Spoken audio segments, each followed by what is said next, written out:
D'un côté, le feu de Palmar, de l'autre, l'Atlas de San Candido.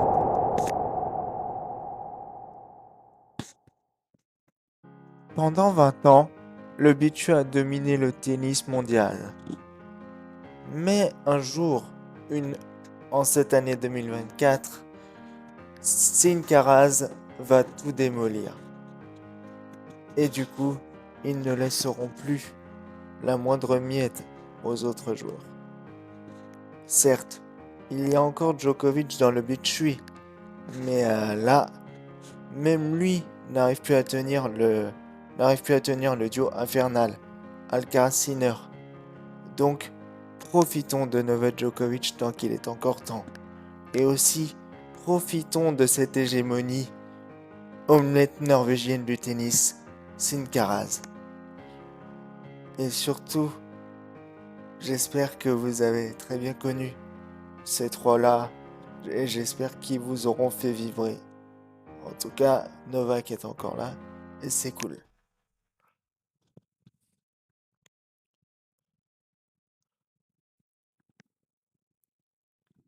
Sinon, comme je disais, en 2024, le règne de l'omelette norvégienne du tennis, Sin Caraz, a commencé.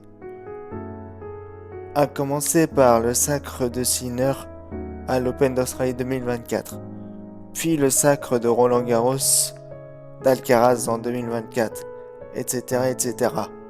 Enfin bref, depuis 2 ans, ils se partagent tous les grands chelems, surtout les 9 derniers. Mais au-delà du palmarès, ces deux-là ont un profond respect pour l'un pour l'autre. Et ils se poussent mutuellement vers le haut.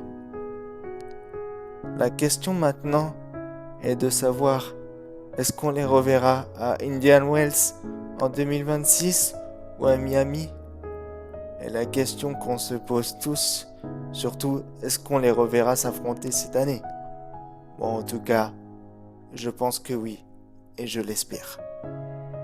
Car quand ils s'affrontent, on peut être sûr qu'on n'aura jamais 2 ou 3 sets. Non, on peut être sûr qu'on n'aura jamais 3 sets en Grand Chelem. Toujours 4 ou 5, mais jamais 3. Et en Master 1000 ou en ATP 500, on peut avoir 2 sets, mais c'est toujours serré entre eux. Donc, c'est pour cette raison que j'ai hâte de les revoir en 2026 à Indian Wells ou à Miami et dans tous les autres tournois. Et surtout aussi, j'ai hâte de revoir Novak, car il me manque. C'est celui aussi qui me fait frissonner, avec Sin Caraz et ce petit côté omelette norvégienne. Et il a encore le plat de résistance qui veut manger du dessert, qui dit Eh oh, moi aussi je veux une part. Moi aussi je veux vous bouffer un peu. Donc je vais vous bouffer. Vous bouffez peut-être les autres, mais moi je vous bouffe. Tant que je suis encore là, je vous boufferai. Et il croyait pas si bien dire. Car en 2024, il y a 2 ans, au mois d'août, il gagne la médaille d'or contre Alcaraz, l'un des composants de l'omelette norvégienne du tennis. Et Sinner, lui, pendant ce temps-là, il raflait tout. Il était glacial, chirurgical, pendant qu'Alcaraz était en perdition. Il pétait sa raquette à Cincinnati. Il pleurait lors de sa défaite face à Novak aux Jeux Olympiques. Bref, Alcaraz n'avait plus le plaisir à jouer. Tandis que Sinner, lui, il l'avait. Mais en 2025, tout va changer pour l'Italien. Car à Roland Garros 2025, c'est la finale de Roland Garros. Et durant cette finale, au début, Alcaraz est malmené. Mais tout à coup, à partir du 4e set, il sauve 3 balles de match et il se procure et il enraye la machine Sinner.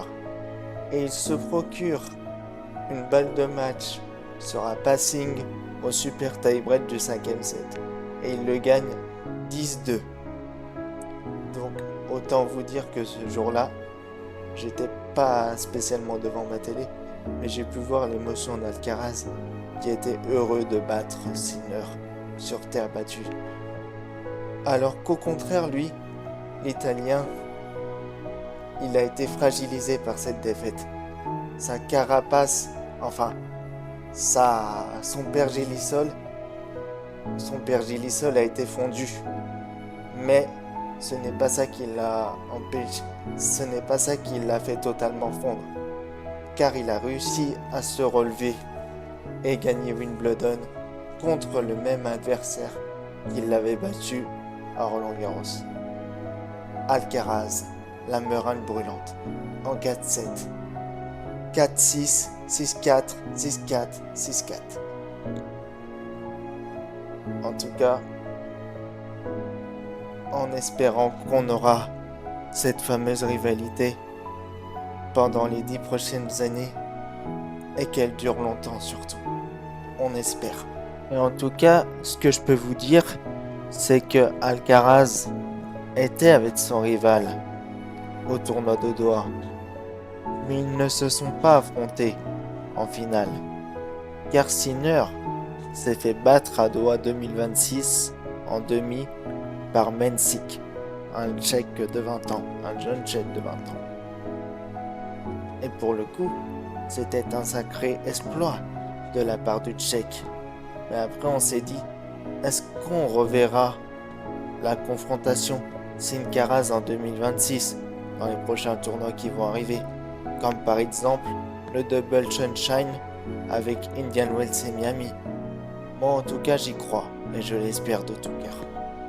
Et vous, quand vous mangez une omelette norvégienne, vous prenez la meringue le plus brûlant ou est-ce que vous prenez le sorbet?